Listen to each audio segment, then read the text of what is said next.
আমার আল্লাহ বলেন, হে পৃথিবীর মানুষ, হে আমার বান্দারা, তোমরা দুনিয়ার মধ্যে কি ইচ্ছো আমি তোমাদেরকে দুনিয়ার মধ্যে পাঠাইলাম।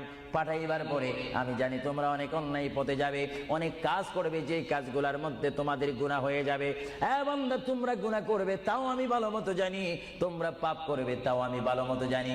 বান্দারে, পাপ করার পরে, গুনাহ করার পরে একাই কি মসজিদের মধ্যে তোমরা কেঁদেছো, রব্বানা যালামনা, বলেন রব্বানা যালামনা আনফুসানা ওয়া ইল্লাম তাগফির লানা ওয়া তুরহামনা লানাকুনান্না মিনাল খাসিরিন বলে বলে মসজিদে কেঁদেছো, আসরের নামাজ পড়ে কেঁদেছো, যোহরের নামাজ পড়ে কেঁদেছো, মাগরিবের পড়ে কেঁদেছো, এশার নামাজ পড়ে কেঁদেছো।